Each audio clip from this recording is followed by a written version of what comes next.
Are we live? I always switch over and I expect audio issues, video issues, some sort of streaming something issues. So, Donovan, let me know if we are No, we're live. This is it, baby. if Your we're face is on successful. screen for all the world to hear, or not hear. Well, yeah, hear and see. But yeah, we're live. We're Oh, doing this. hey everybody. Happy Friday. I'm excited. I'm here with my good friend Donovan. Yep, And I'm uh, here and too. we get a bask in Star Wars fun. We I try know to it's a little preemptive being Friday the 3rd, but happy Star ah, Wars Day, everybody. happy Star Wars Day. Dun, dun, dun, dun, Yeah. dun. Do, do, do. we try to hold ourselves a little bit accountable that we can't always just go off and have fun. I know some of you would have fun with that and wouldn't care, but we're like, all right, we have to mix in some professional and some architectural and some stuff. But I drew the lucky straw this time. The guys are letting me have the Star Wars, so yay. Yep. Yay. And I feel like this is serendipitous. This is a serendipitous occasion because me and you have, I guess, shall we say, a shared love of the best Star Wars movie, Fight Me, in the canon, which is Rogue One. And it's also serendipitous because you are modeling a Ewing. I am a Ewing. And so it couldn't be a better mashup for this Star Wars Day. Hundo P on everything you just said, man. Donovan Ewing, that's your name, but yeah, we're gonna model a Ewing. I love it. um, so I'll cut over to our screen and let's see here. Get to our main modeling point. Hey, chime in. Uh, we Let me do our usual ask that, like, if you're new, especially if you're coming in and haven't joined us for these Friday lives before, please chime in the comments, introduce yourself, let us all say hello, and then those of you who are coming in who are some of our old faithful, always glad to see you. Always great to have you here. Um, Yep. Welcome back, everybody. Happy Star Wars Day to the people we have here from, let's see, Washington. We've got people from Turkey, from Devon, UK, from Syria, from Poland, from the Czech wow. Republic, from Kongsberg, Norway, Central California, Brazil, Copenhagen, Syria again. Oh my gosh, all over. There's Spanish, I think, in the chat that I can't read. I'm sorry. If you know Chinese, throw it out there. I don't speak Spanish, but I'm sure they're saying something good about SketchUp. That would be my hope. But welcome everybody. Singapore, Venezuela, man, international reach. If not something good, something constructive that we can. Yes. All right, so here's what we're gonna do today. Let me set the stage. The to do this model any justice, let's be fair, take far longer than we have. What I want to try. So I just imported, this is an STL that I went out and found. I think this one was from, and I've got to apologize. I went and found a few STLs and then I neglected to give credit to find the names. But these, I did not make this model. This is a pretty good one, not uber detailed. But what I want to do is kind of show how what we might, if we find a half decent STL file. STL files are 3D printable files, and you can find them on Thingiverse, on, I don't know, help me out, Donovan. I forget names, but Principles is another Principles, one. yeah. Yegi, Yes, thank 3D you. Colts. There's quite a few out there. Perfect. So if you go search, that's where you'd find some of these models. The the one that I'm going to be referencing is fairly detailed. But if you find an STL file, you will find that either it is, it could be a simplified version like this one is. And actually, this could be really good as a starting point. Or you'll find that you might get a detailed version like our reference here, which is what I'm going to show. But when you import an STL like this, it can be kind of messy. And there are some tools that will help clean it up that will show. But the other thing is, if you want a good file, often you have to rebuild it. So what we're going to do is import an STL, and I'm going to show a few ways that I approach it. I'm not saying that's the best way. I'm just kind of some of the thoughts of what you might do when you're trying to take and create your own file based on, somebody else's model that is I don't want to say messy, but the interpolation based on, it's built in a solids modeler, it gets triangulated, it gets decimated, and it gets imported, and then stuff gets lost along the way, or at least messy. So, and may not have been made in SketchUp, so you never know about geometry. Yeah, definitely not made in SketchUp in most cases. But so speaking of issues, gotta throw that out there real quick, because it seems like people on LinkedIn may have issues seeing this stream. If you're on any platform outside of YouTube, LinkedIn, X, Facebook, anything like that, and you have any technical issues, just come over to YouTube, youtube.com/@SketchUp. The main stream for that is live on there, and so you can catch us on the YouTube channel. I'm sorry you're having issues on LinkedIn, but definitely come check us out on YouTube. Yeah, that's a bummer. A couple things. When you find STLs, I would suggest import them, change your units to something larger, feet, meters even, or you're going to need to scale it up. But import it larger than you think, and that will help preserve some of the details, which if they're imported at millimeters, they might be 0.0001 millimeter. You might have segments that are that small, and that will get all kinds of messy. But when you bring it in, so here's part of the U-wing, the main body of it. An easy way to start is just use TomTom's cleanup extension. And I use this for a ton of stuff, but if you use this, you can change, let's smooth the angles, let's merge coplanar faces, and you're going to get at least something a little cleaner. Now, what's funny is I was looking at this model a little bit earlier this week. I have started to build this out. And I spent, I don't know. I spent this whole time, Donovan. I was like, okay, I'm going to get started. And I started drawing lines. I started drawing on top of it. And I was looking at some images. And I'm like, I can't figure this out. It doesn't work well. What's going on? I could not get it. Was it upside down? It's upside down. It's upside down. I knew exactly where you were going with that. What exactly? And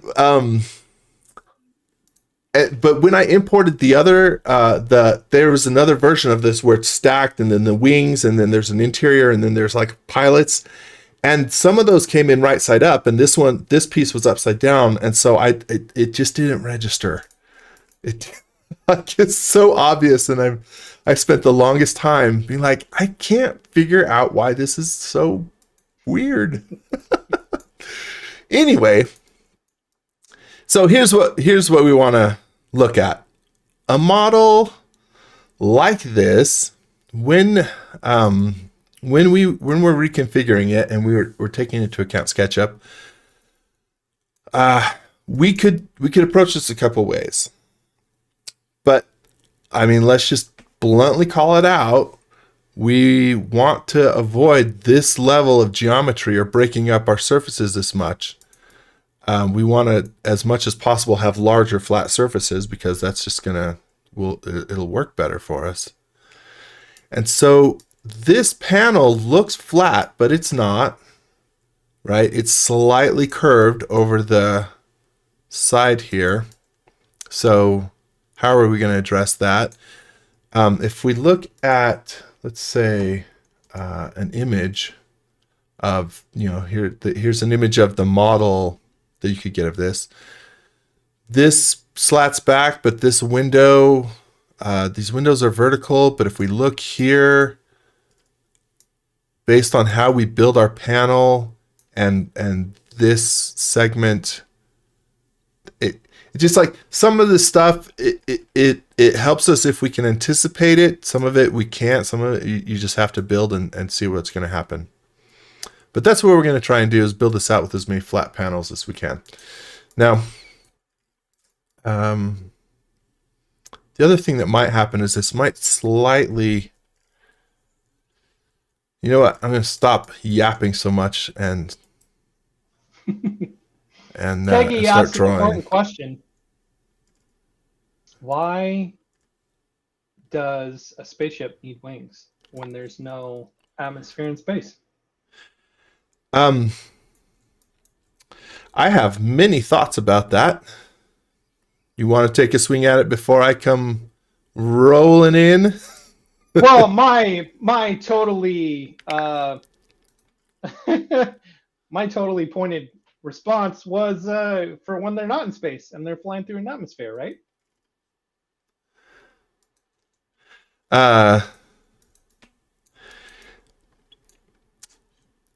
They're in here. Okay, Johnny Five says it's so they can look cool on re-entry. That's the sum total of my answer.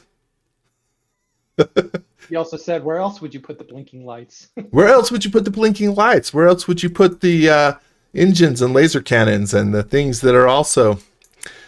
Oh, Keggy's getting feisty already. So I saw this as I was looking into this week, and I was laughing because it's entirely true. If you want to be like, this model has these wings that point forward, and then they also are able to rotate out for what purposes? And in most cases, they're always pointed forward.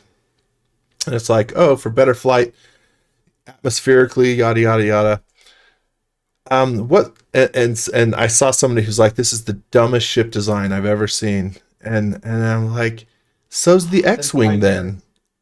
The X-Wing is so's the TIE Fighter. They're absolutely iconically visual, stunning designs that don't make physics sense.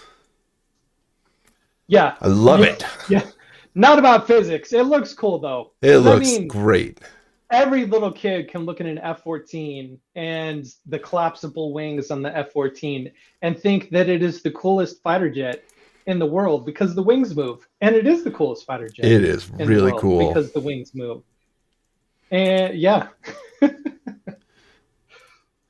Yep, the F-14 is a great example. And yes, somebody's going to point out, obviously it has, in that case, physics use.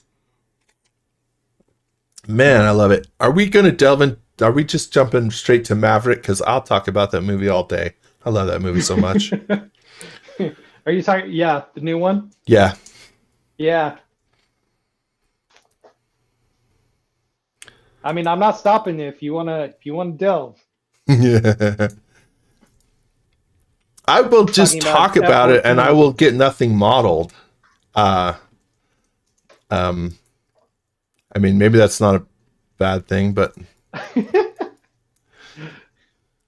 will get nothing done. Here's another thing that I'm trying to do, because if we're like I don't know, let's get ethereal, whatever the right word is. I want to stick to basic shapes as much as possible, and it's so easy at any point to be like, I'm going to get into the details. So I'm going to model this even this, little indent of a window or whatever it is. And I'm trying my best to say, nope, I do not want to do that yet. I do not want to do that yet. I want to stay big shapes, come back, do that later. Yeah. Speaking of simple shapes, I can throw a little Disney trivia in here because I used to. For those who don't know, I actually used to work at Disney in the animation department back when there was an animation department, and so there's a little theory that Disney, when they're coming up with anything, whether it's a character, whether it's a ship, whether it's merchandise, like whatnot, it has to fall under some certain criteria. And one of those criteria, talking about shapes, is that you should be able to recognize that character or that ship simply by its shadow. And so one of the criteria for developing these new ships for Star Wars or new characters or something like that is this design unique enough that if you saw its shadow, you would be able to recognize what this thing is. And so physics aside, like, aerodynamics aside, all that kind of stuff, one of the most important parts of coming up with a ship design, and I love the ship design of the Ewing. I know I'm a little biased because it's a Ewing. I'm a Ewing. I get that. Beyond my natural biases, like I really like it. And one of the reasons why I do is because the second you see just even the silhouette of the design, you know exactly what it is. It's that iconic. Very, very astute point. Have you watched Doug Chang, who's lead concept artist over at Lucasfilm, talk about just that point? Talk about like that it has to be recognizable, the silhouette, instantly recognizable. That's He's like he's the design director, isn't he? Or yeah, what? Used to be. yeah, Yeah. yeah. He's remarkable. Yeah, because he did a lot of the shops for a lot of the ships for episode 7, 8, and 9, if I'm not mistaken. I could be mistaken, but if I'm not mistaken, I think he's the one that helped come up with the design for like Ray's speeder and whatnot. Mm-hmm.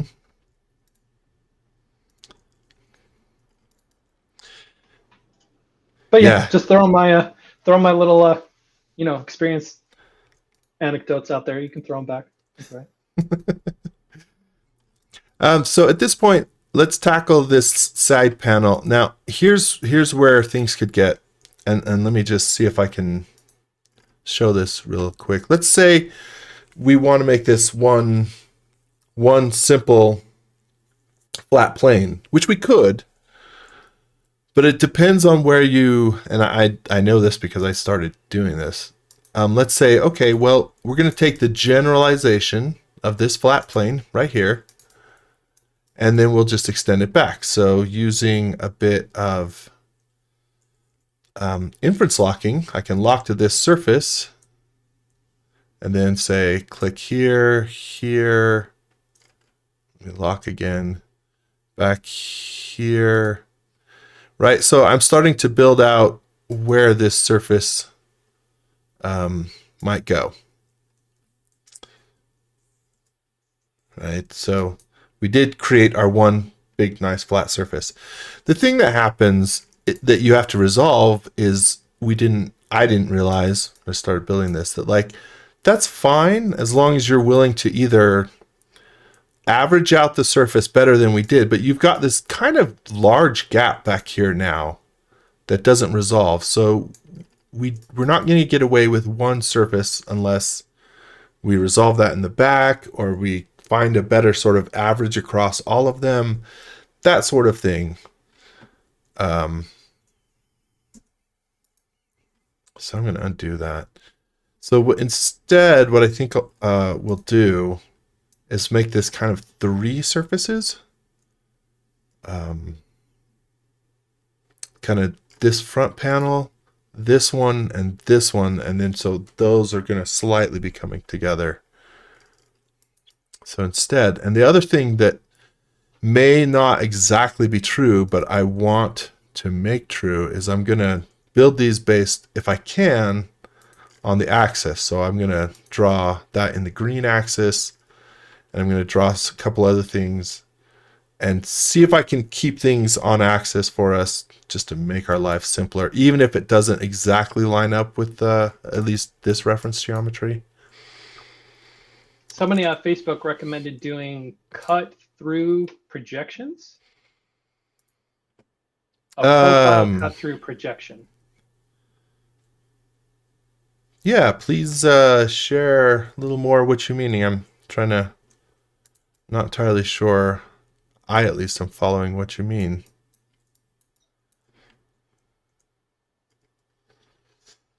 Now in this case we've got,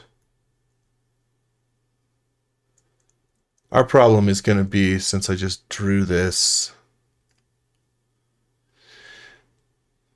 okay, if I start triangulating this, it'll close it up, but this middle panel will not be one panel. And if we want that to be, then we kind of need to build it out from one side to the next, because by building this panel, it's not going to meet up. So let me try that. But yeah, holler if somebody. So I'm going to build this one based on these 2 points. Iggy chimed in and says, good to see Tyson using his inferencing skills following his 2 excellent videos recently. Why, thank you, Kegi. I hope those were useful for sure. And for those who might not know what Kegi is talking about, on our YouTube channel, every day, like literally every day, we put out a video on our YouTube channel. So if you want to learn SketchUp, if you don't know enough about SketchUp, if you want to get better at SketchUp, if you want to become a Jedi Master of SketchUp, YouTube is a good place for that, along with SketchUp Campus. We're brimming. We're overflowing with training content for SketchUp, and those are 2 really good places to find those. Just like Higgy was talking about, Tyson just put out 2 videos talking about inferencing and how you can use inferencing to make modeling easier within SketchUp. So, another thing that I'm gonna have to, this surface, based on how we drew it, is we'll have to fudge how this works. Anyway, this is the point of saying let's create a model based on an STL, is to work through some of these problems where you say, I can create a messier model by just triangulating as I go, which could work based on what you're trying to do. But if I'm trying to create a cleaner model with surfaces, then I have to be a little more meticulous. For example, if again, I'm going to lock to this surface and then find where it meets up with this point, and this point. Cool. Closes that up, but you can see that's not exactly where this comes down, and based on our geometry, our reference geometry, we have to make a decision to say, well, we'll fudge it in this direction or this direction, you know, which is going to be fine. But but we have to do something to fix, you know, so let's this messes up our green direction there. So again, kind of figuring out where you're willing to, right, because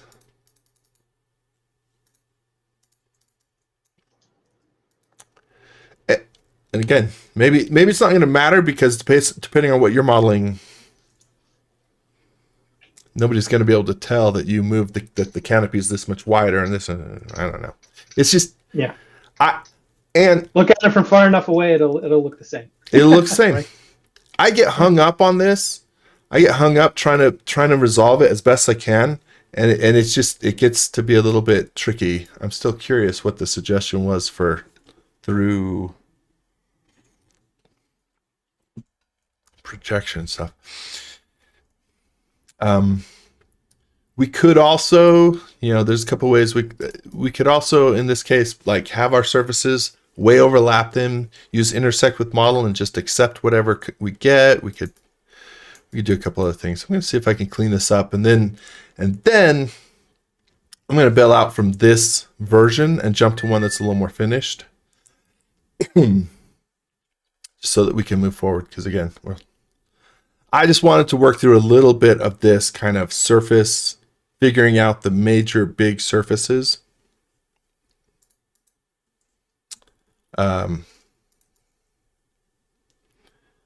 Maybe in this case, if we don't like this, we come back and we say, okay, what does it look like if instead that is our next, which should be this.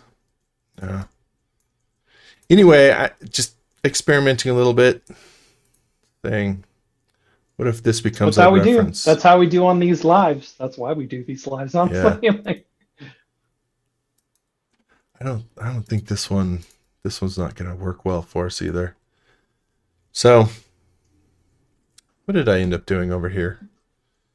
This is why I don't want to figure this out in real time.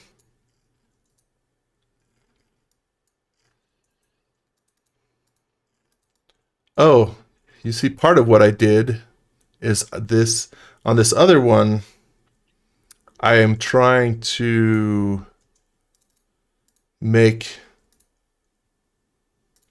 this surface 1, whereas on what I think I found worked better is I made just a whole larger surface 1, then this second surface is smaller, instead of that middle surface being the larger one.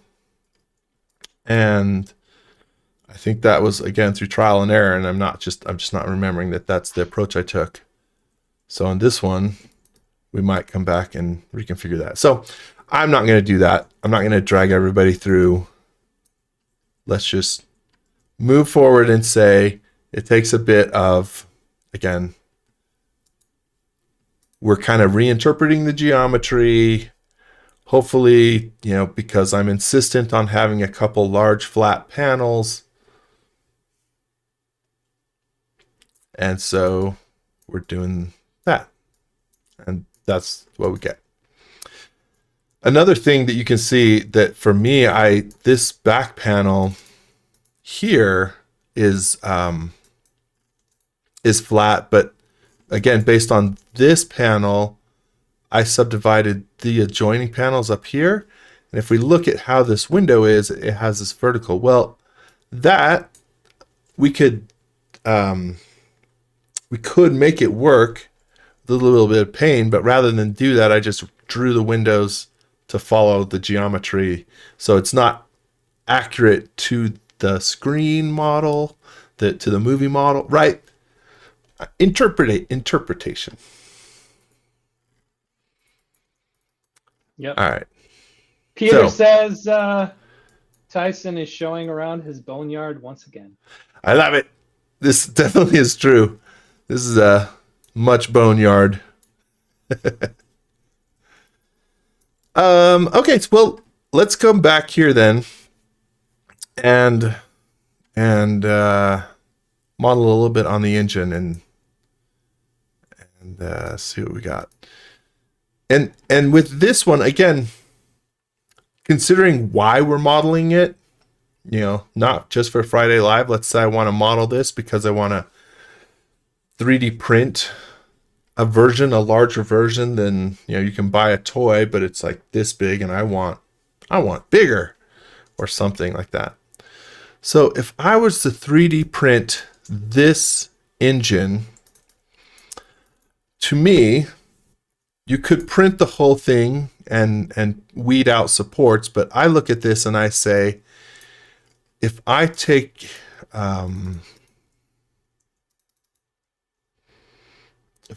this and I break it up into 2 models,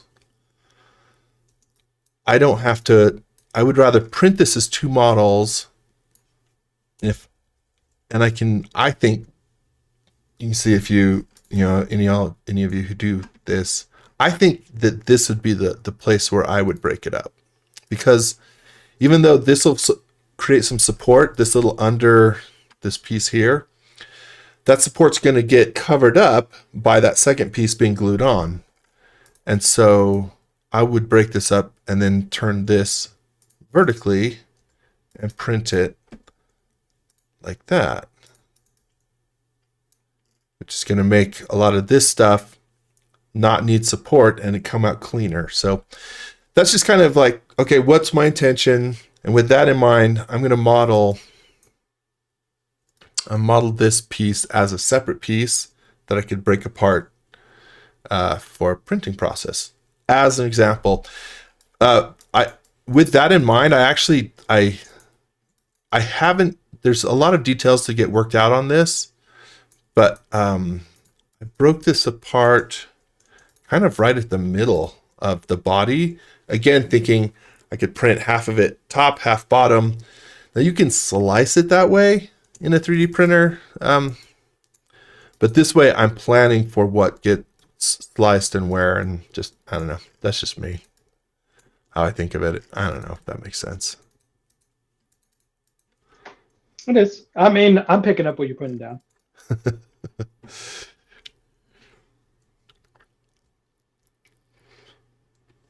Have you been 3D printing much lately? Not anything that fun, more just utilitarian stuff, little some storage and box stuff. For the first time, I have started using what's called fuzzy skin, and I'm enjoying that. Have you tried that, Donovan? No. What is fuzzy skin? Fuzzy skin. It is a setting that you can put into, I imagine most any slicer that prints your outer walls just slightly wavy, and you can increase it by quite a lot and make it something different. But what it does is it kind of, I don't know how well this can be seen. Oh my goodness, yeah. It breaks up the print lines, and you get you can dial it in, and you get this.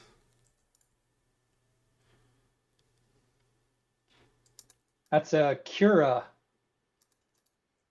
So you must use Cura then. Well, right now I'm using what's Bamboo's slicer. They've got it too. Oh, okay.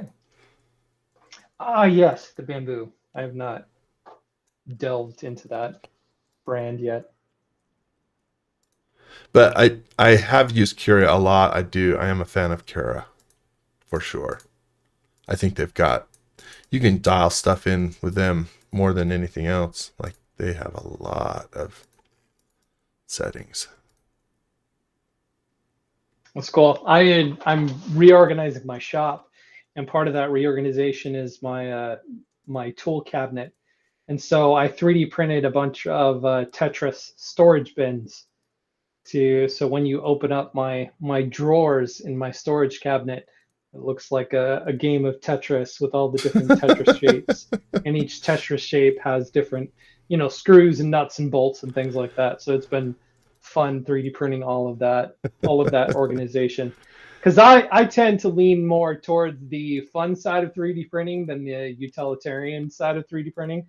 But that has been a good mixture of fun and utility, is 3D designing Tetris pieces as storage.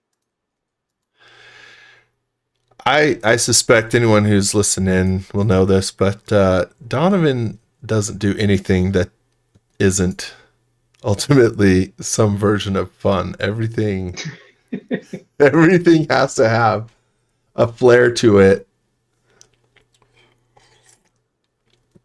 It is my weakness. It is my downfall. Your weakness and your strength. Yep.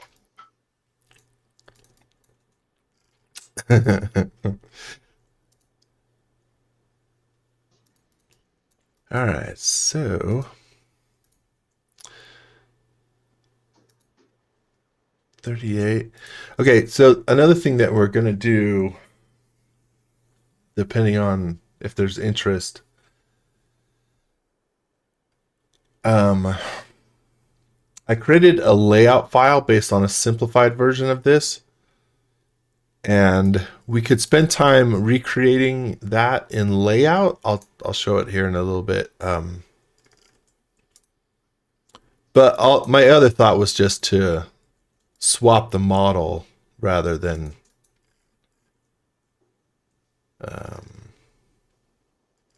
spend a bunch of time rebuilding something in layout.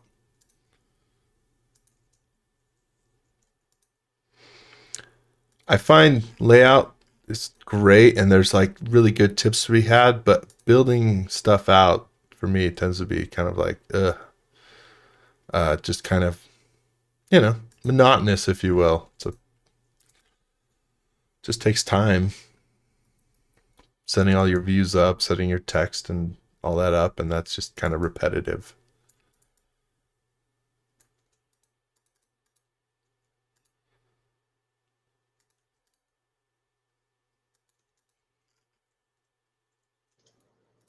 I look at those engines and I just think of how detailed those things are. Jeez.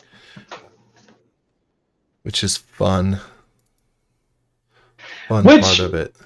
I do have to say it's kind of a testament to SketchUp, not to toot SketchUp's horn, but like SketchUp isn't a mechanical engineering program by any means. It's not like a Fusion 360 that's used to make engine parts and things like that. But you could, like, the capability is there to get as detailed into a model as you want, as simple or as detailed. My experience with SketchUp, I tend to lean more simple, but that's just because like I'm still learning. Tyson, being the Jedi Master at SketchUp, he is. Yeah, you can get more detailed. Just have fun. Just dive into the details, right? Yeah. But also, when you have time to get lost, that's when.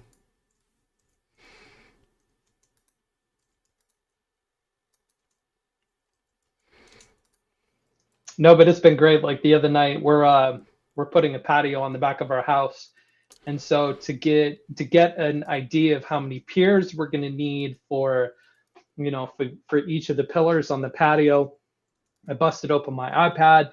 I drew out the patio, measured equal distances for the pillars, and designed a really quick frame that I could then show the concrete guy and my wife, saying, hey, this, if we choose this kind of design, this is what it's going to look like. This is how many pillars we're going to need, spaced this far apart. And I was able to do that in a few minutes in SketchUp, and it's Ooh, fantastic. Yeah. I love that. I love when you can in real time be like, wait, this, we're missing something here, and just do it. And the idea Yeah, comes and being part of the fast. video team, just being part of the video team, we talk about ideas for SketchUp videos all the time. One that I would still love to do is a real life story to me, because in the front room of our house is where my office is and where I work. And the way that it was laid out before, my wife really didn't like, and she wanted to redo the office, put in bookshelves, organization, and a desk for me and things like that. And so she told me what idea she had for the front of the house, for the front office. And so I completely modeled the front office area in SketchUp.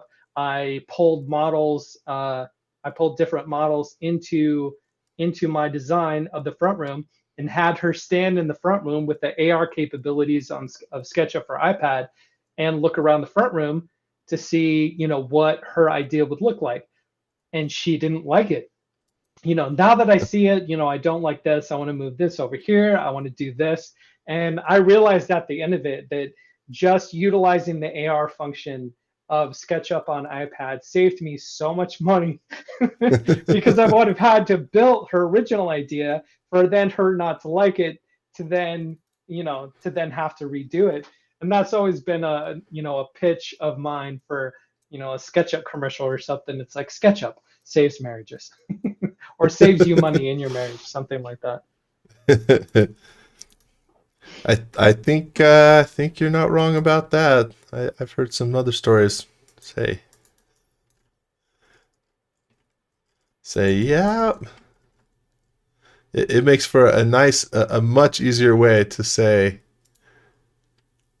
like you say, I'm not trying to say you're wrong, but let's get on the same page.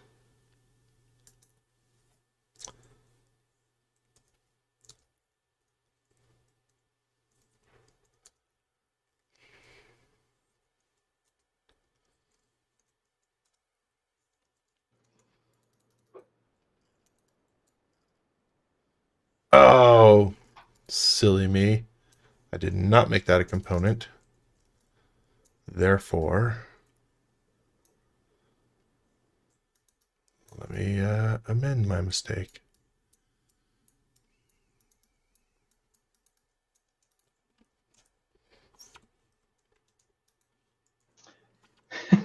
Kagi says, I walked my good lady through the SketchUp model of our forever home bungalow we built back in 2020, and it allowed her to make changes before the builders even started work. So save money for us.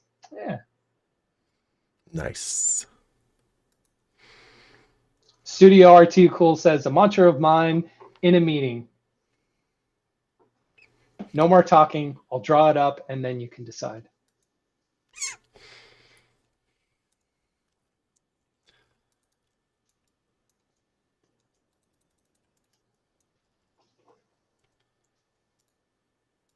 Hey, speaking of random Star Wars trivia, now that you bring it up. Oh.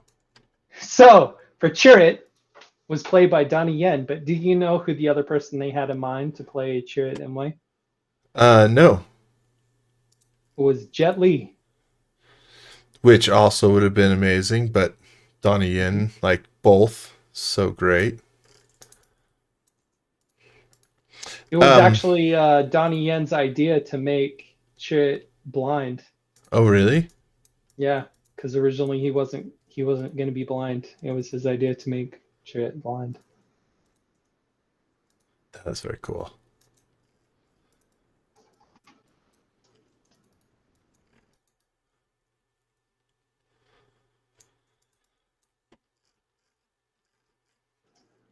I don't love that, but I'm not gonna belabor it right now. From far away, it looks great. Sure, exactly. Is this better?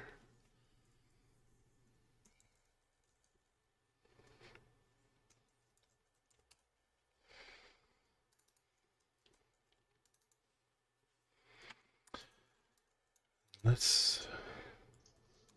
Cool. So Cool Baby asks, is there any difference in SketchUp Mac version and the Windows version? Unless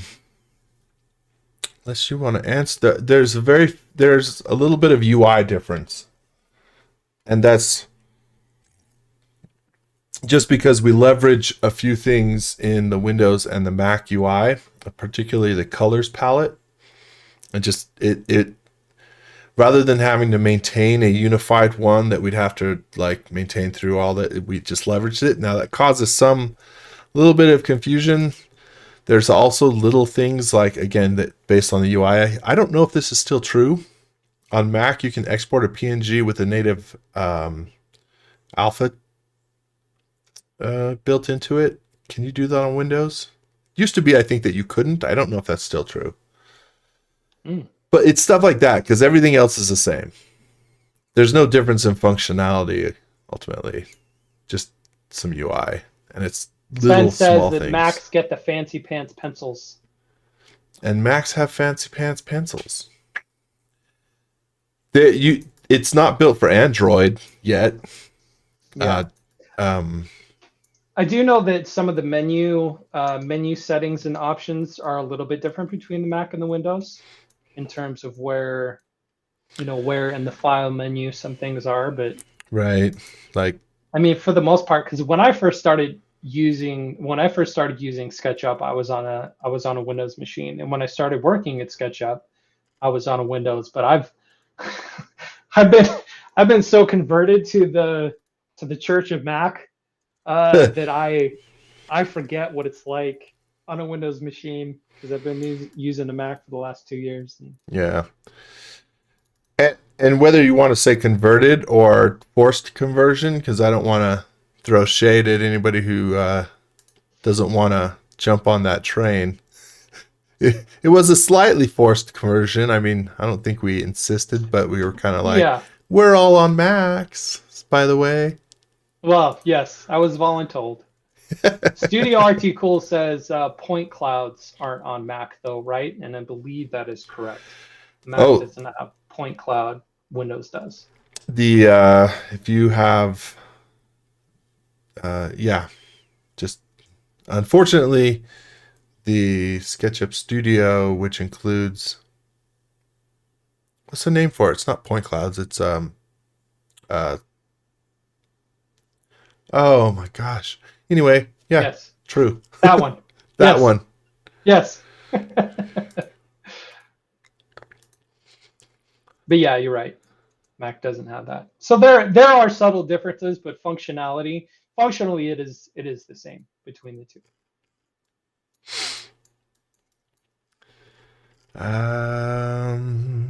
Let's see here. I'm gonna add these little pieces to attach the engine on.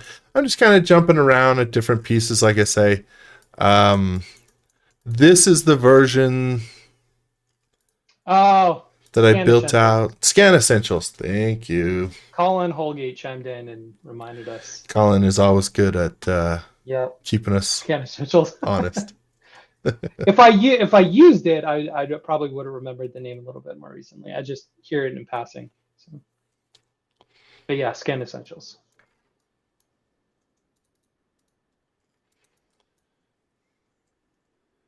I think.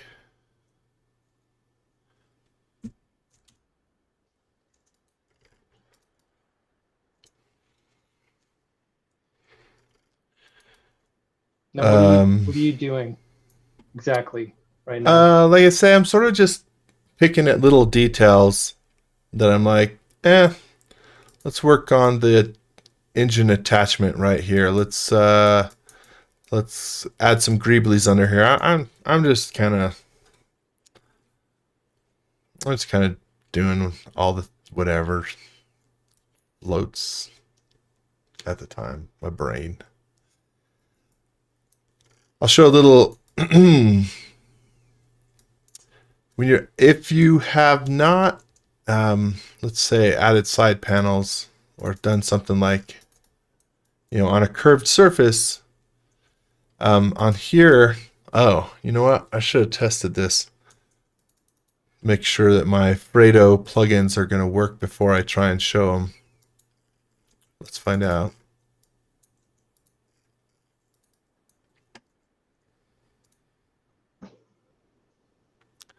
Let's add some detail, like a panel here.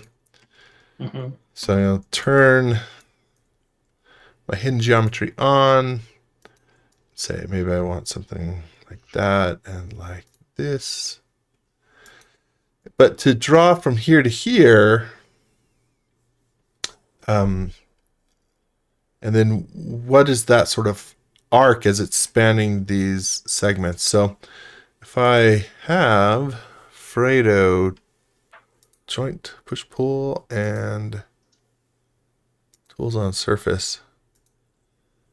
Tools on surface will take a lot of the drawing tools, arcs and circles and stuff. And as an example, if I just draw from here, let's say to here, it draws across the curve, right? So I'm going to use that. Draw from here to here.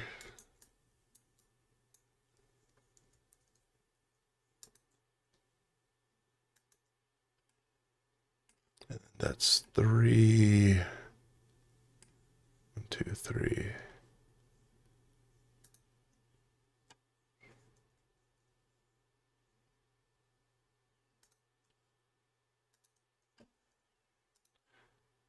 So what I'm doing here is if I turn off my hidden jump, now I've got that as a selects as a single surface. Obviously with hidden geometry on it is not a single surface, but it's going to act as one for our purposes here. And then I will use joint push pull. Nuts. I haven't re-upped my joint push pull trial. Oh no. Yeah. Yes, I did. Whoops. The trying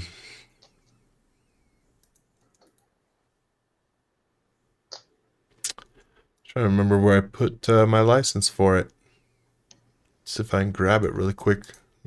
Drag I don't everybody. know. Where did you where did you put your license for it? I know. So here's a totally do non-SketchUp it. question for you, Tyson. Tyson, why is Rogue One your favorite Star Wars movie? Oh, let's see if we can stir people up here, because people Do who you want like to it. unpack this a little bit? Well, you and I both know that some people will say Rogue One is a favorite, but that nothing can top Empire, right? There are people who will die on Empire being the best one, and that's a solid hill to die on. Even though Rogue One is my favorite, the Battle of Hoth is my favorite scene of all time. So there's reasons, but Chip Cookie says the SketchUp extension license folder. yes, but for Fredo licensing, you can put your license anywhere, and then you just have to point to it. And so I've put my Fredo licenses somewhere on my computer, and it might be there, but it could be anywhere, and I don't remember. And then Ahmad says, did Tyson save recently? Have you saved it all since we started? Nope. Oh. So I just did. Thank you. Yeah. Anyway, why is Rogue One? Why indeed? I'm going to turn it back to you so you can prime us up, or Okay, so there are several reasons, at least for me, why Rogue One is my favorite movie. One of the biggest is that Rogue One is peak Darth Vader. There, I have seen all of it, from the very first movie, the TV shows. Like, my kids and I have gone through like Clone Wars and Rebels, and like the little 1-minute cartoons that they put out. Like, I've seen all of it. I'm so steeped in like Star Wars mythology in my household. It's not even funny. But through all of the Star Wars that's ever been made, no better or no more menacing Darth Vader has ever been represented than in Rogue One. And so seeing Darth Vader as like an actually intimidating, scary, this is what he's capable of, because throughout all the rest of Star Wars, we hear about how capable and how menacing and how powerful Darth Vader is, but we never see it. Like, we hear it, but we don't see it. Rogue One, you see it. You see peak Darth Vader just annihilate everybody. And it's like it's just so good, like how they did that scene. And so that's one of the reasons why I love Rogue One. Another one of the reasons why I love Rogue One needs a little bit of context. The context being, I still remember, because I love movies. I used to work in the film industry, used to work for Disney. Like movies and stories and storytelling has always been a part of my life ever since I was a kid. And I still remember being a kid and watching, was it the first Austin Powers? And they have the bonus scenes at the end credit scenes at the end of Austin Powers, where the guy that gets run over by the steamroller, Was that the first Austin Powers movie? Am I thinking of it right? Um, Where they I, have the end credit scene where you I get the story of the guy that got run over by the steamroller, and like his family being told like that he died, he got run over by steamroller, and you get to see the after effects of what happened to what otherwise would be a nameless grunt or a bad guy in a movie. And that scene like stuck with me because of how disposable we tend to make people in movies, like especially bad guys.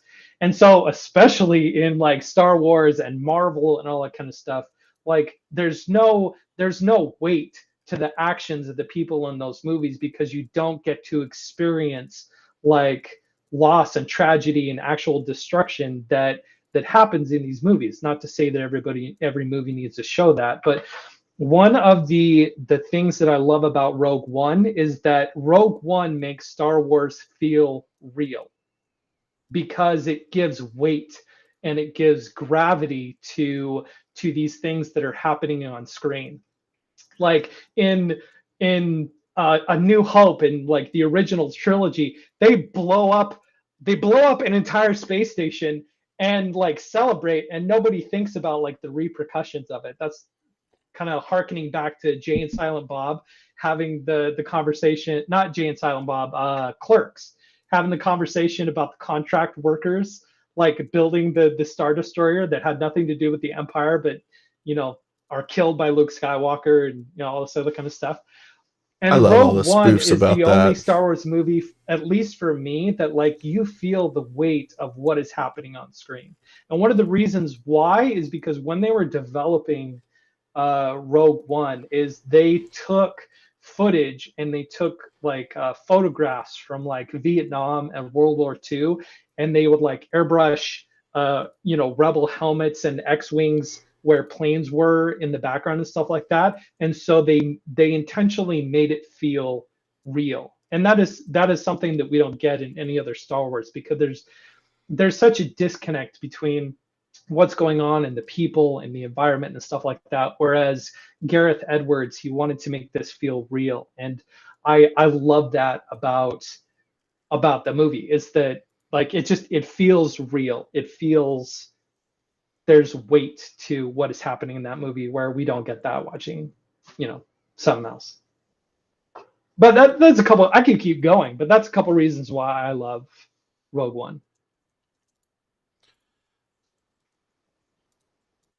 But okay, so I'm gonna play devil's advocate and push back on you. Why is that make it the best Star Wars movie? Because that just makes it a good movie, but the Well, best. what makes a good movie is a good story, and what makes a good story is being able to, if we can empathize with the characters, if we can, feel what they're feeling, then there's that connection through good storytelling.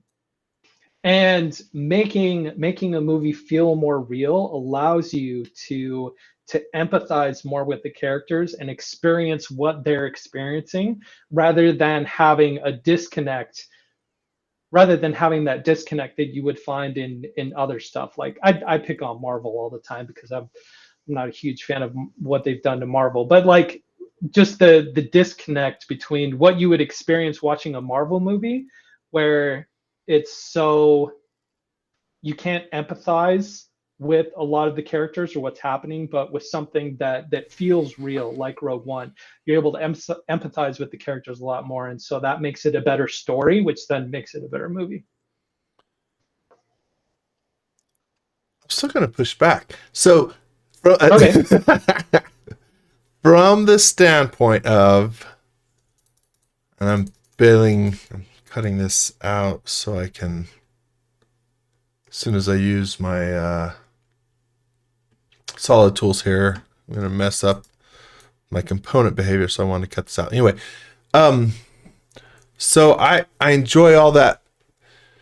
I guess well let me ask in this way then. If somebody made it's not to say it's a. I'm tripping over my words. Let's take Tron.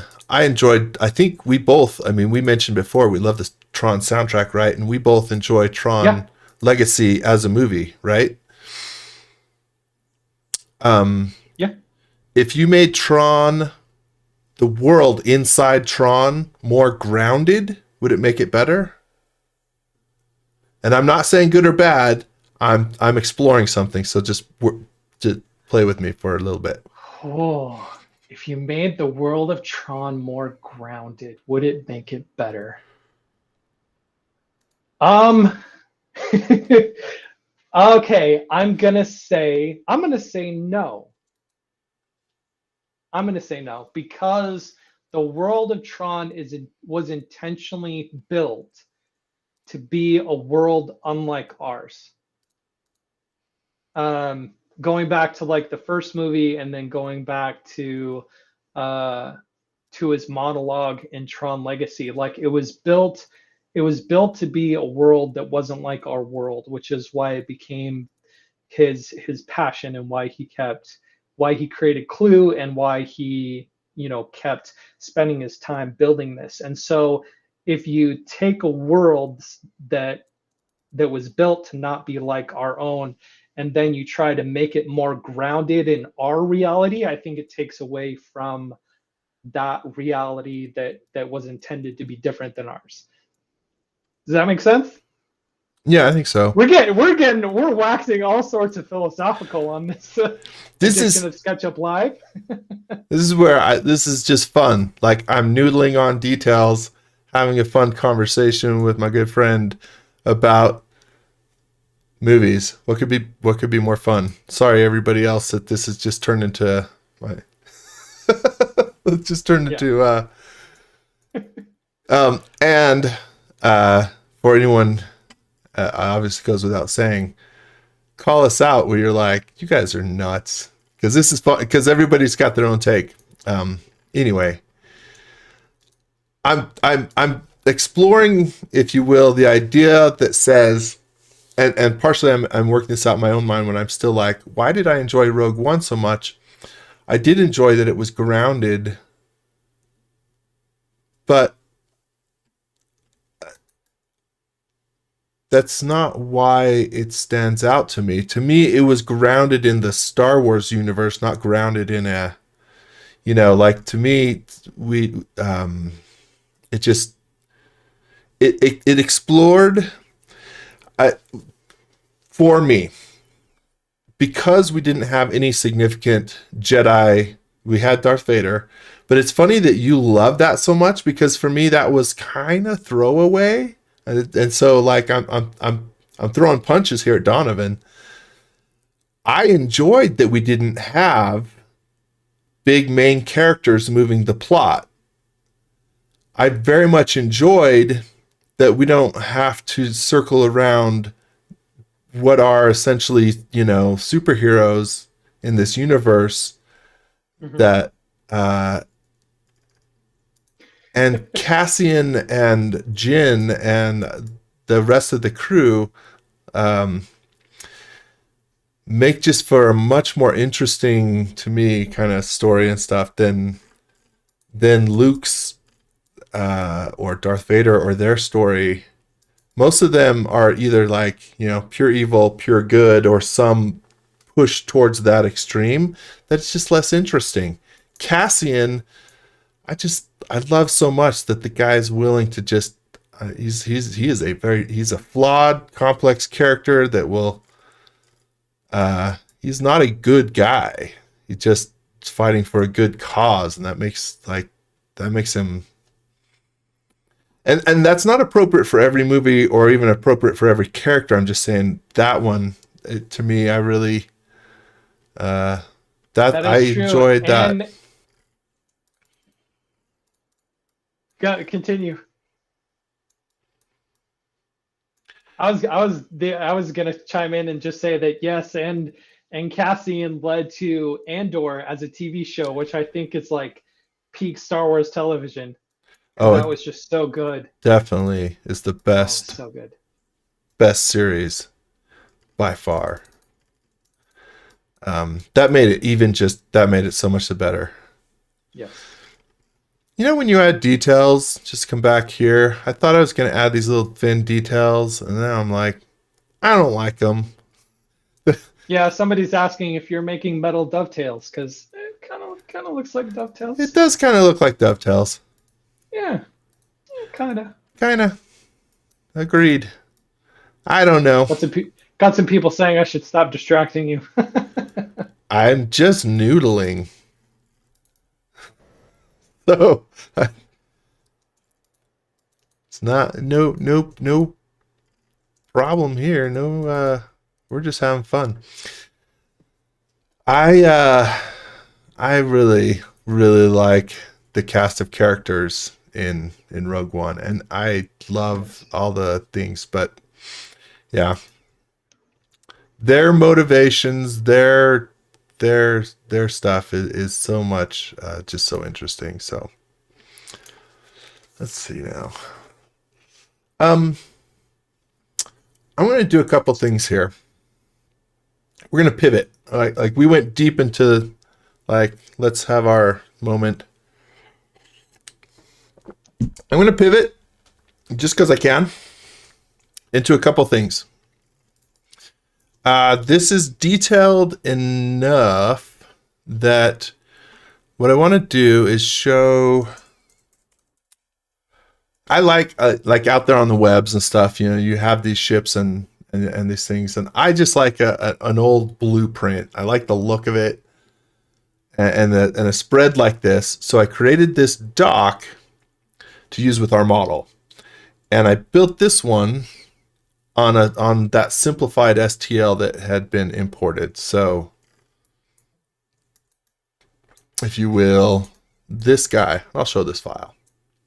But I built it on the simple one, and then hopefully we'll be able to swap out our more complex one. I can barely see I don't follow the comments. I see there's some comment now where somebody's like, and now, whoosh. And everybody now for something look completely that way. different. Yes, that is a Monty Python reference. Woo! Oh, so another kind of piggybacking off of your comment as to why you like Rogue One.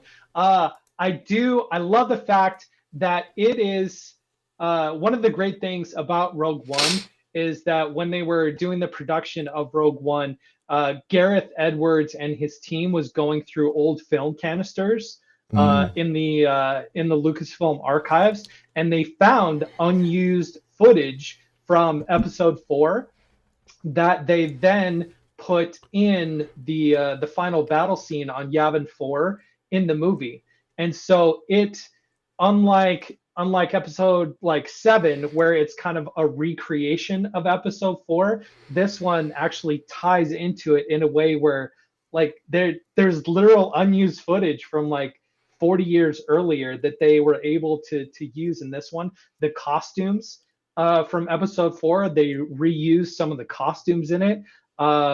Anthony Daniels is in this one as well, so it's like it's tied to it without being dependent on episode 4, kind of like you were talking about how, you know, you can tell a Star Wars story without this incestuous need to only focus on a few superheroes within it. Incestuous. Yeah. I do feel that way sometimes where I'm like, oh, can we please recognize that there's like 5 Jedi in the entire galaxy, and then there's a whole lot of other people. Yeah. Well, if there's anything that we've learned from all of the TV shows is that Order 66 apparently was not as successful as originally thought, because more and more Jedi keep popping up during that time frame. So, well, this is symbolic. The other thing that I just personally wish that we could do, I'm sure plenty of people do. Like, we stayed in that time frame, but we told a story of new people. I want to just like, let's jump 500 years in the future or 500 years in the past. Can we please stay in this universe and just leave these main characters, the Skywalker storyline, the Skywalker bloodline, all that stuff. Can we just walk away from it? Personally, I would love if we had permission to do that a little bit. That's just my own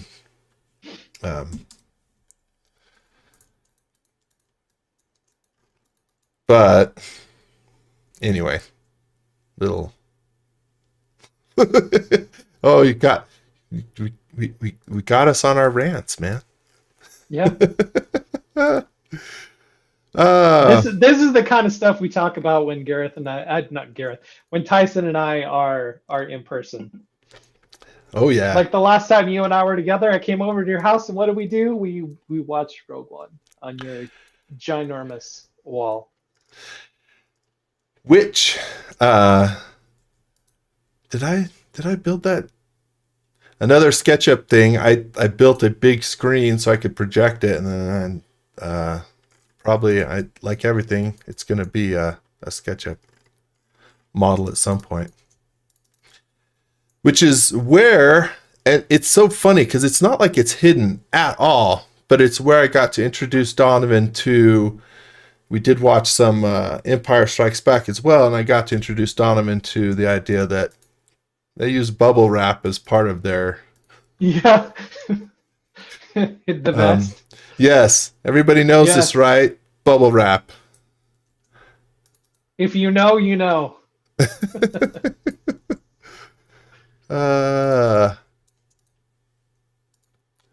I'm building this piece in all the wrong ways. Anyway, I'm going to come back to it. I'll come back to that. We're halfway through. I know we're kind of just meandering and wandering today. If you will allow me to wax nostalgic for just a moment, I will tell you a little bit why I'm a little scattered as far as my brain is today. And I'm going to pause from the model. So I'm going to yap for a moment.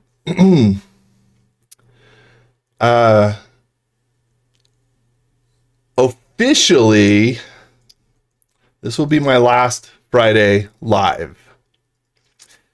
Unofficially, I am sure I will be back to enjoy everyone's company, but I am being moved kind of to a different role where the live models are not going to be a key part of what I'm doing anymore.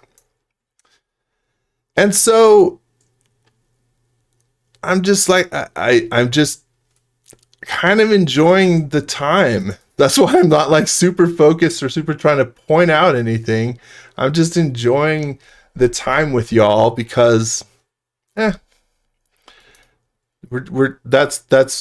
kind of the point of what's happening. So if you will let me, I want to say a couple thank yous as I try to fix my very bad, good grief, this is terrible. I'm going to fix this. First of all, I want to, and I get to, I have the mic. I get to do whatever I want. Donovan, you got to stop me if you don't want this to happen, but I want to thank the creative team that I've been on for a number of years, which includes people we all know and love. Aaron, who is the creative team manager, who is phenomenal. Eric, who is my partner in crime at building out campus. Donovan, one of our excellent video editors who joined our team. How are you? 2 years now?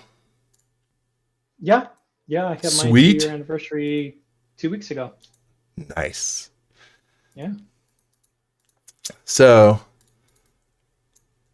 Donovan, Matt, who we know is amazing. Donovan and Matt are amazing video editors. I always come to these guys, even after doing this for so long, I will be like, OBS doesn't work. Donovan, Matt, help. And they come in and fix everything. Like, thanks. Best team. And I should shout out, not everybody here won't know because they refuse to come on, but we had our events planner, Jess and our amazing graphic designer Sarah also on our team. So we would kick around ideas as we go. So I want to send out a huge thank you and shout out to everybody on that team for being just amazing. Colin chimed in earlier. I'll give a shout out to Colin for just hanging out with us on here. So many times a question comes up and Colin comes in. Colin is super knowledgeable. Ty and other people on the team, because it will just be the case that some members of the SketchUp team will just sort of put this off on the sidelines, but and just kind of hang out. To that extent, I know some of our developers have sometimes mentioned that they'll hang out in here. Bura, Eager, others, and so a huge shout out to our developers who are always making SketchUp that much better. Thank you guys. I know you're behind the scenes, but it is amazing. I love it. And to that end, I'm sort of, like I said, I'm just sort of waxing all over the place here. I get to do it. I wanted to, just for fun, kick out and throw it out there. Who can relate when you came into SketchUp? I'm going to take you on the weirdest journey. I'm going to take you on the weirdest journey. 1 second here. This SketchUp hat has the new logo, is filled with old SketchUp socks. I'm taking you on a journey through my old sock drawer. Are you ready for this, Donovan? I'm ready for this. Weirdest this will be a trip down memory lane for ever. me too. Yeah. Okay. I'm kind of embarrassed that some of these still exist, but I went back and I'm like, okay, let's obviously our SketchUp lives don't go back this far. Anybody got a pair of this one? This is it doesn't stink. This is the original. Is that the OG? Yeah, the OG. Yes, if it's not the OG, it's certainly pre-Google. So, SketchUp.com. It doesn't stink. These socks, back in the day, this whole logo. This is before Google. Wow. Who's got that? It's funny because socks have become such an integral part of our conventions and our live, anytime we're in person anywhere, socks are always such a big part of it. And that it all started with those, it doesn't stink. Yeah. Socks. And then the only difference is we added Google. So very similar thing. I was wondering why, like, for so long we had the original ones, we had these ones. During Trimble, we have a new set of socks like every other year because of Basecamp. We now do it. It's funny to me that there's like so many pair of different designs in the past 10 years as opposed to like the first 10 years, at least that I've been around. Anyway, I don't know that these are in order, but here's a couple. Oh wow! Anybody got some of these, the old SketchUp? So, and we started going longer at some point. Oh wait. Oh yeah, this one is even. This is a Trimble, but it still has like. Those are in amazingly good conditions compared to the first SketchUp socks that I ever got when I first met you. Do you remember when we first met? In person? Yeah, in person. It would have been at Workbench Con, right? Yep, Workbench Con 2018. I walked up to this booth Which where ones did these we give out? Was it these ones? it was the gray. It was the gray and blue socks These ones? that had the nope. They were like See? mostly gray, and It's another they pair that had I don't even have. red toe. They were mostly gray with the red toe. They said SketchUp on them, and they had the old logo, the three tiered red logo. But that was the first pair of SketchUp socks that I ever got. Now my drawer is mostly SketchUp socks. And that was the first time that you and I met in person. That was the first time that you and I got to like geek out over geeky stuff that we'd been building in our workshops, and I got to hang out at your table.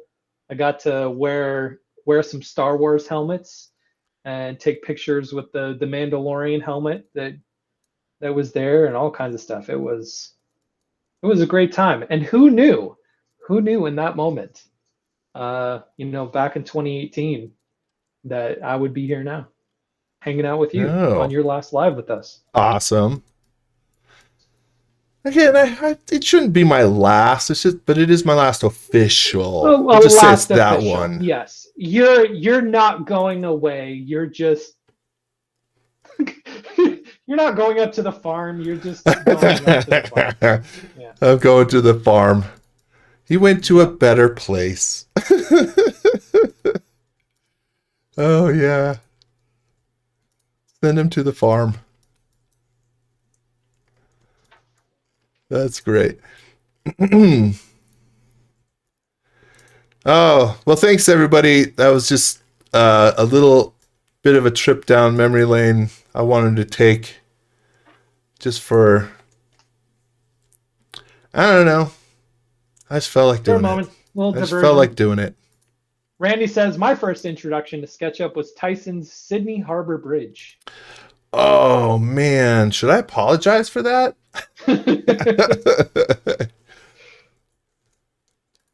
I'll tell you. Okay, so let's talk about for a moment that model. Like, it didn't get super detailed. That I am really proud of that model.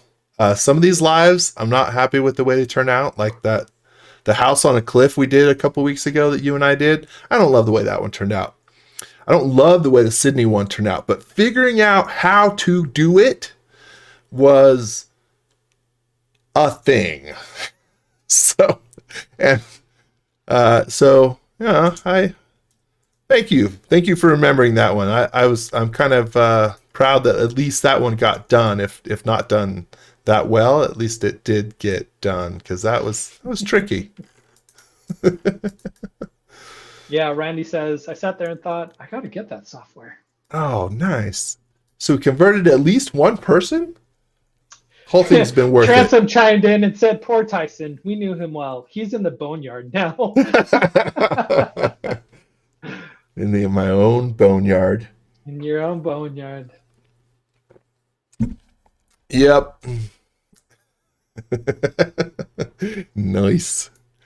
Yeah, and the thing about those live streams, if you're on YouTube now, probably one of your first couple suggested videos are other lives that Tyson has done, and every live that we've done is in our back catalog. So if you missed out on that one, or if you want to check out more of these lives, maybe back when they were 4 hours long, if you got the time. Oh man.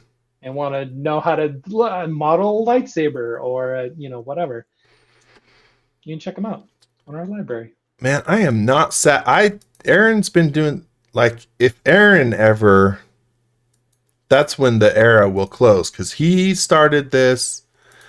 I still, like, he kept it going, and he should get credit because he's got far more than any of us of lives, of scale builders, and that sort of thing. I did our first scale builder way back in the day, but Aaron gets all the credit for doing the lives. But I never did a 4 hour live. I don't think I've ever done a 3 hour live. I'm not sad that we don't do that. You don't feel like you've missed out. So MJ is asking, can you say what you're going to be doing? Sure. If not, that's okay. The best, I think, is moving into. I'm not going anywhere far. And in fact, so I help manage SketchUp Campus. I'll still be doing that, just kind of from in a different role. I'm just going to be moving into helping the terms onboarding, helping to make a lot of the initial experience with various Trimble software better. So I'm not going anywhere other than just kind of a little bit different place internally. So don't worry, I'm not fully, like you say, going to the farm. Boneyard. Not the farm, Boneyard, Boneyard. Yep, that's where we're going to call it. which That's the is word from now on. like I said, which is why I should be able to just swing back by and be like, hey, what? Randy says, so you're staying with Trimble? Yes, he is Yeah. staying with Trimble. Yep. Peter says we need to resurrect the 4-hour live streams. No, we don't. No, Peter. I don't mean to throw shade, buddy, but you're wrong. No, we don't. We do not need to do that. Well, you know what? It's not my call anymore. Maybe we do. Not my call. Happily let somebody else. Yep. Some people are sharing their stories as when they first got into SketchUp. Like Oh, Phantom share. said, I first heard about SketchUp from a retired engineer in our woodworking club. Then I met Dave at a woodworking show in Portland many years ago. That's definitely a shout out I should give our good friend Dave, Dave Richards, one of the iconic forum sages. What other stories are out there? Where y'all? Studio RT Cool says, I first got into SketchUp at a New York trade show in 2002. I still have the DVD install disc. Yeah. Those of He says, you, I don't know who I talked to at the booth back then, but since then I've designed my retirement home, which is now under construction using SketchUp.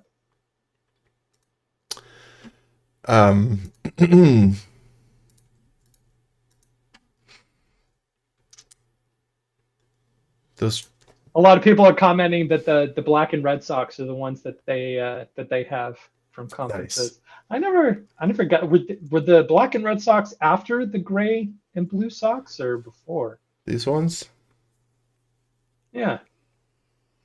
I don't know.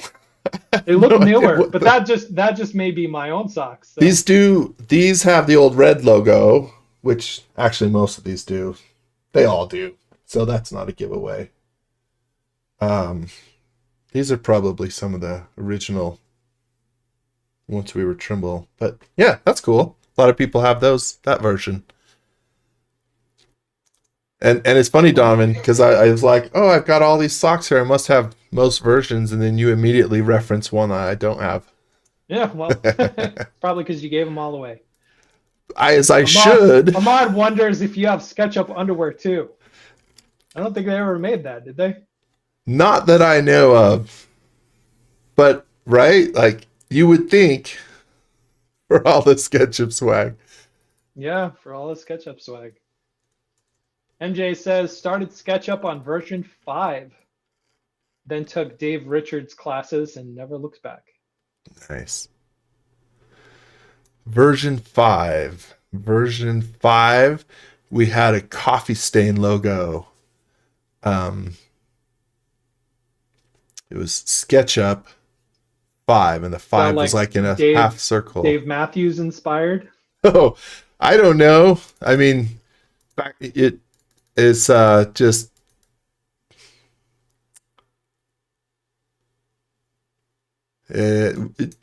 our graphic designer at the time, Ryan and John, came up with that, just kind of in the, sitting in a coffee shop sketching. We had a version that was, we might have had 2 versions, that the logo was on a literal napkin, or at least drawn on a napkin. But this one, yeah, it was like a coffee stain.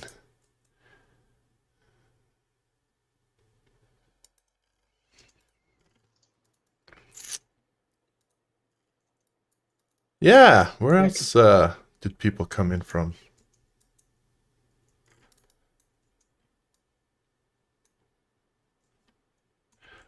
I'm going to see if Various asking where Jody went. Jody did go to the graveyard. Yeah, Jody's not at Trimble anymore. But I would. He's got a Substack's not the right term. Medium, and he's writing about kind of his experience in various forms of productivity. So I'd go look him up and follow his writing. He's doing some writing now. He's a great writer. Still talk to Jody all the time.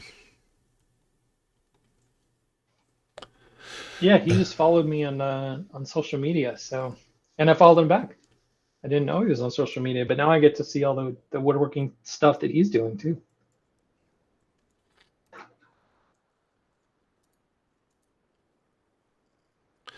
Yeah, we talk woodworking and other stuff frequently. We talk 3D printing frustrations, right? You Yeah. can talk wins, but you can talk frustrations.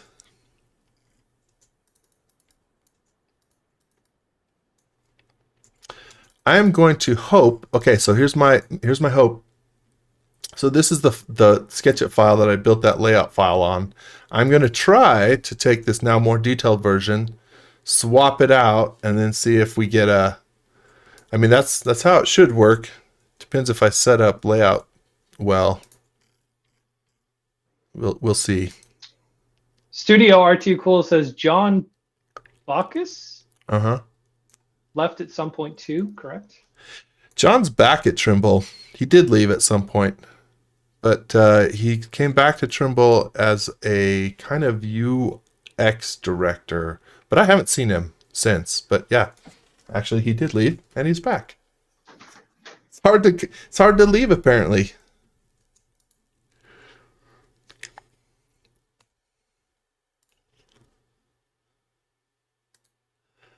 I think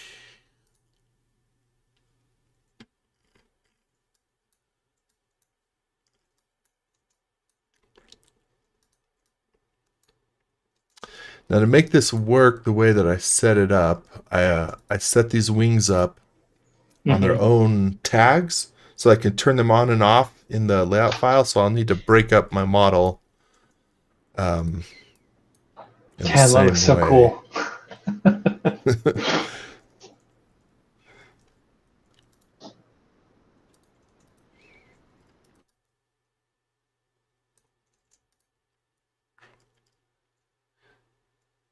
There must be something about. I was just thinking, like you were saying, the first time we met in person was in Atlanta. And the first time I spent any time with Aaron was on a work trip, but he reported through sales and I reported through somewhere else. I knew him, I just hadn't spent any time with him, and we both went to an Epic Games conference. I think it was also in Atlanta, and we spent time. That was the first time I got to know Aaron. No, That's when all that started. Epic's in North Carolina. Yes. So that's probably where that Raleigh. was. Yeah. Yep. But yeah, good times there. Yeah. Cuz you have been with SketchUp, I don't want to say from the beginning, but like pretty almost from the beginning. Yeah? 19 years now, correct? Since No, 20 years. 20 years. 20 years.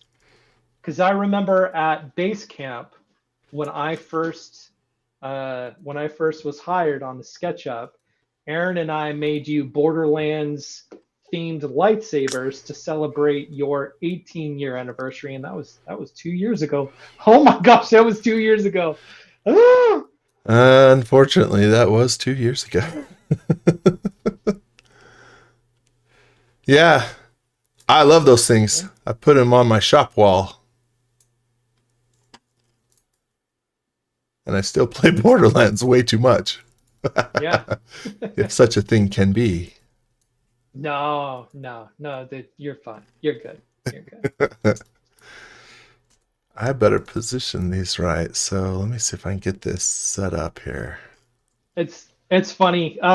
This is totally on a tangent, but I've been listening to Dungeons and Daddies, which is a podcast about Dungeons and Dragons. Very fun. And the host of Dungeons and Daddies is a guy called Anthony Birch. And Anthony Birch is a video game writer who wrote Borderlands. So Borderlands 2, Tales from the Borderlands, the pre-sequel, like all those were written by Anthony Birch. And I was like, it makes sense now why I enjoy his writing so much, because he's written like some of my favorite games ever. That's cool. Yeah. And my son and I just got done playing Wonderlands again. Oh, you did. You finally got to it. Yeah. Okay. Tell me how you both. I mean, all the more fun to play with your son, because so if anybody doesn't know, Borderlands is a kind of first-person shooter. Yada yada. It's set in this. I love the cell shading look and all the gameplay, but Wonderlands is like that universe in a D&D sub-universe. Yeah. And hosted, if you will, by Tiny Tina, which is like one of my favorite characters from Borderlands. And so the comedy, the timing, the wit, the jokes, we both just cackled and laughed through that whole game. It was fantastic. Nice. Peter's saying save. Barry says loving the blueprint style, which I agree. Like, I think we should do the blueprint style more, because it looks pretty good. It looks so good with SketchUp models, and it looks good like that. I love the aesthetic too. So yay, good. I'm glad a few of us are on the same page. Transom says that he first started watching SketchUp when the videos were Aaron and Matt.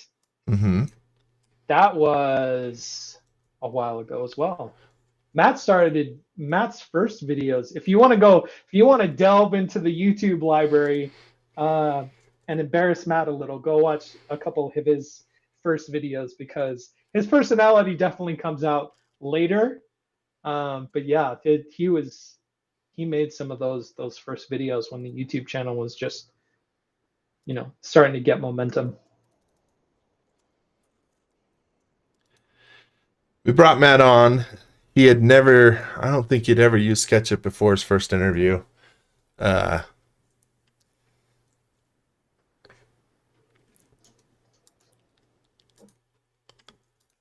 then, like you, he jumped in, started learning it pretty well. Ahmad says the blueprint style makes it look techie, which is was good. Following the theme. Let's see. I think we're about ready. Okay, so I just had to adjust. It's not the best to work in, right? It's super fun. I need to be able to see surfaces better than this, but if I come in and start hiding some of these surfaces, then we should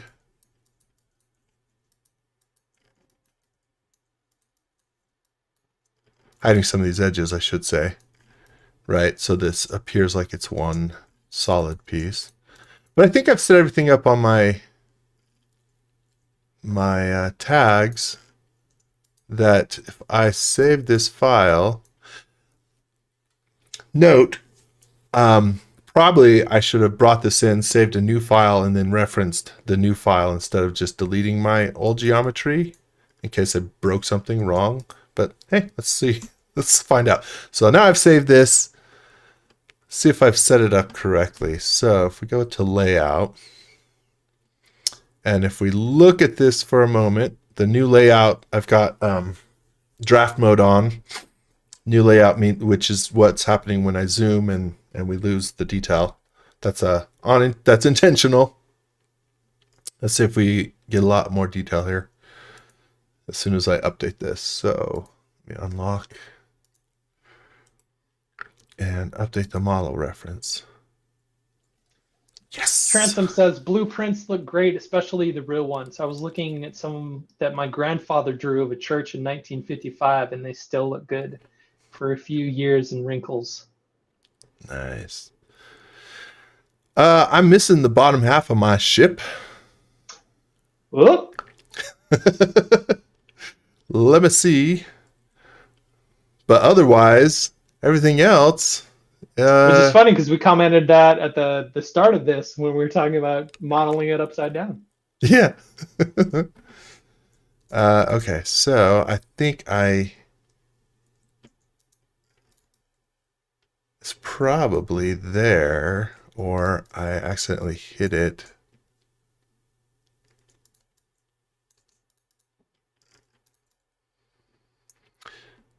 Mod says, well done, Tyson. It looks great. Oh, thanks.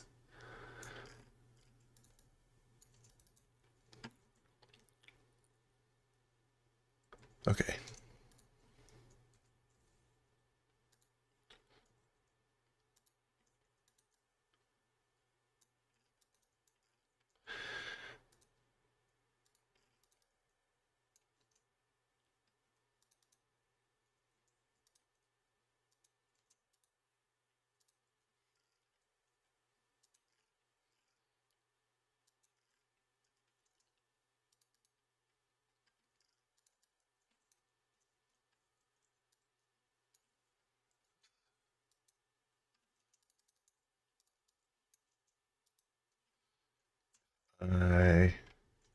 Okay, now if I've done that correctly.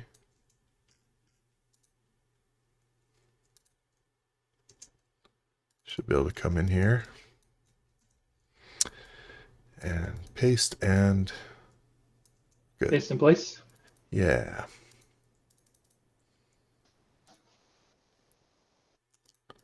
It looks so cool. Let's... Transom says so too. He says it looks great. Well, I'll be happy then. All right. Now if we save again, come back here and update. Good. There we go. Nice.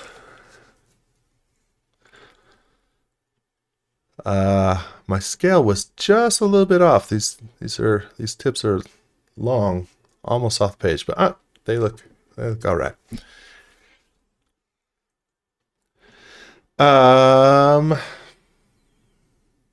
Yeah, that's fun. I like how this came out. I concur. All right, just in the realm of, for the very few of you, who's probably nobody here, I don't know if this is a problem on Windows. I suspect it's a Mac thing, and it only happens when you don't want to write your own text, and so you lazily copy in text from, say, a website, say a lorem ipsum generator, right? So when good old lorem ipsum. Yeah, when I don't want to write out, but I want to, the look of text, so I've got my lorem ipsum here. I found this, and if the new version, the new version of Layout has this experimental graphics engine, which runs faster and displays things better and allows for ambient occlusion and stuff. But if I turn this off, I get and what's going to happen is, so I look at this, it all looks great. I export this as a PDF or JPEG, and all of a sudden it looks like this. All my text boxes look like they're highlighted. Like I say, this could be a very acute, rare thing that happens maybe just on Mac, and maybe just on Mac based on if you copy text in. But if you copy text in, or if you see this, here's what might be happening. By copying it in, I've copied in a style that has a background of a white fill. And Layout, at least on Mac, if I come in and edit my text block here, one of the options that is not here is the ability to remove the background color. It doesn't exist in this implementation and layout, so you can't do it. So if you run into this, I know we're super like in the weeds. If you run into something like this, you can come in. First of all, do this from the origin rather than later on, but I can paste this into, say, text edit or something that does have the option to change the background to nothing. Oh, let me select it. Nothing tralala. Yeah. It saves the formatting too, so it should be that I can come back to here, paste it,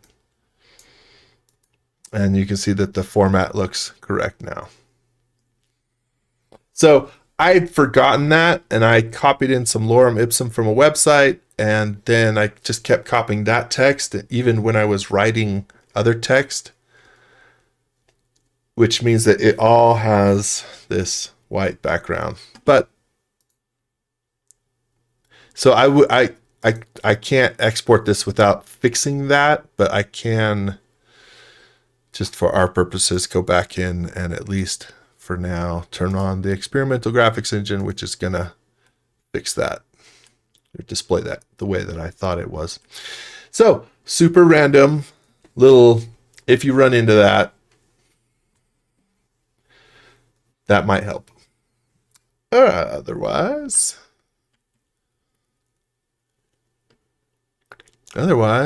yeah, I don't know. Here's the thing, since we're just going random. If you ever model a Ewing, does that just trigger your brain, Donovan Ewing? Yes, it tripped me up a little because I'm like, I have modeled Ewing. It's myself. Yeah. For my scale figure.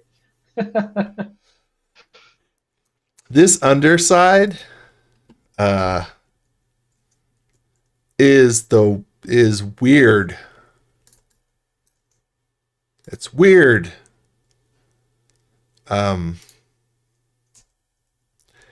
It comes down and it has this like multiple panels that dip in, and then there's like this intake, but that doesn't make sense because there's like not an engine under there.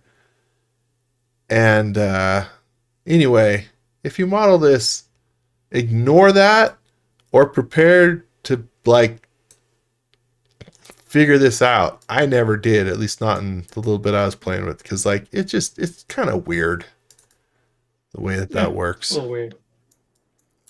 Because at its heart, the Ewing, unless I'm wrong, is primarily a cargo ship.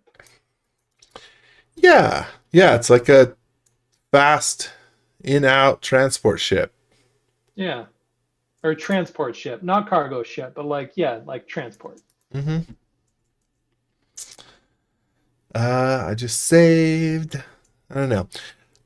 I know we didn't get deep into the weeds of like actually technical how to do anything. Is there at this point any questions as far as SketchUp or layout or reviewing anything? Like I said, we didn't get heavy into the how-to today. It's all right. For your last official live, it was great. That was fun. Yeah. I say I wanted to just kind of noodle, as I like to say, noodle in the graveyard. Kagi says, "Great job, Tyson, and thanks for all the great sessions that you've done for us." What is it? Thanks for all the fish. Yeah, so long and thanks for all the fish. So long and thanks for all the fish. Yeah. Pop culture references out the wazoo here on SketchUp Live. Yeah. If you catch them all. Steven says, "Super session, Tyson." Thanks. I'm gonna go adjust that over here. Softening some of these panels.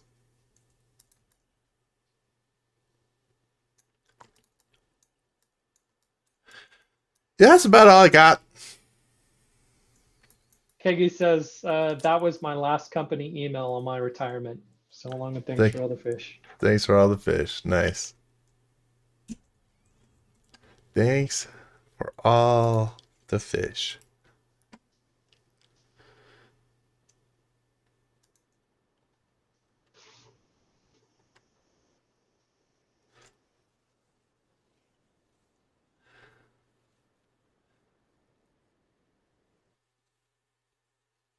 Looking at this and being like, what else does it need? What else? I don't know. Chip Cookie says, you deserve a cookie. Yay! We all do. It's Friday. We made it through the week. It is Friday. Cookies for all.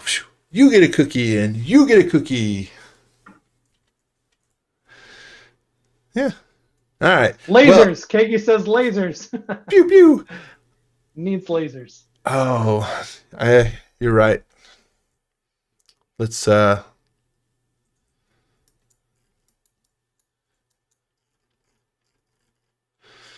last thing, we'll add in some lasers. Which we don't need this.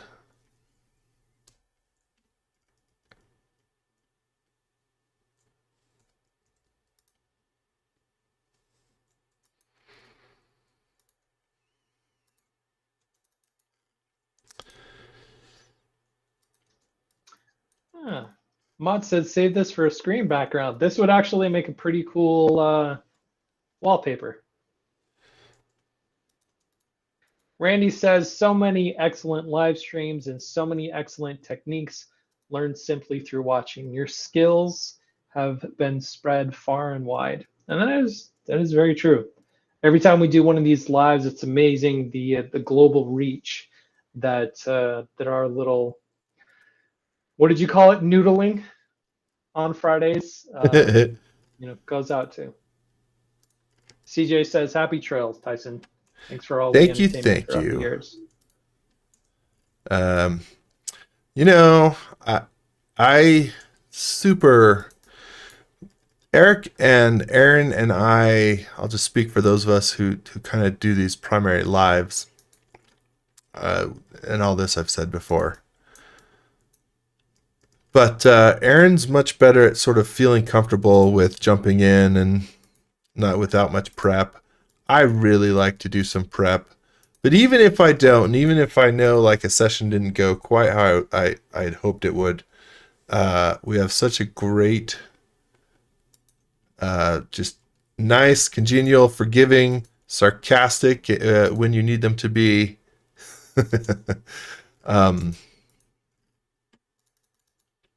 Community of y'all out there. So yeah, and I just need to reiterate, Tyson's not going anywhere. He's still going to be around. It's just he won't be a regular here on the lives.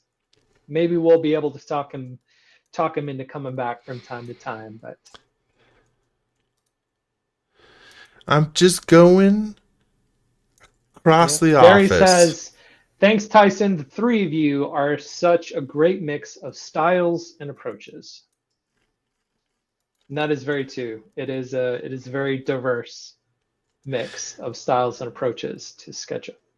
It is, which is great, and I trust in the same way that we've got Matt on here, that over time we're going to have Donovan on here as well. He's going to be leading the charge. Terrified. I'm going to be terrified. That's what I'm going to be. That is appropriate. That's how it should be. Yeah.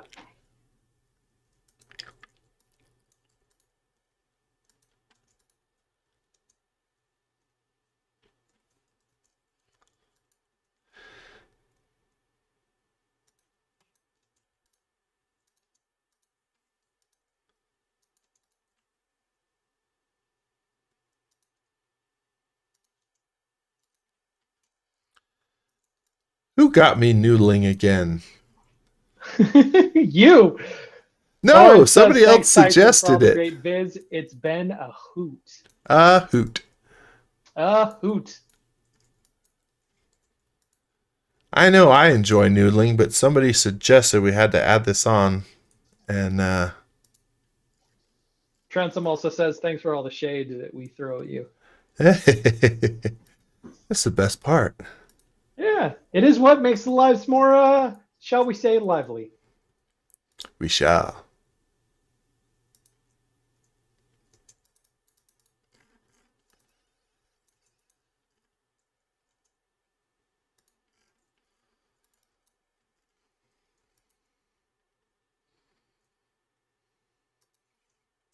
Randy says, Godspeed in your next chapter of your career, Tyson.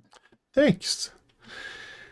It should be interesting. It's going to be very interesting. I know SketchUp pretty well, and I feel comfortable talking about that. It's going to be interesting working into some of this other stuff that I'm not familiar with. What did I do with my...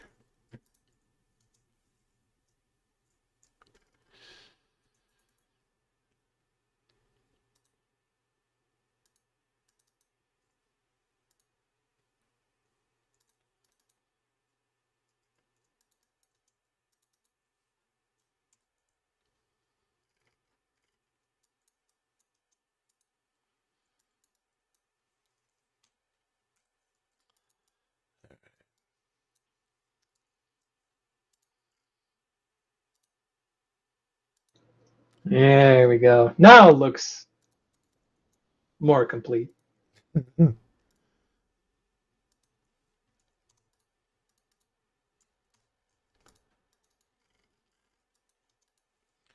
Save and update.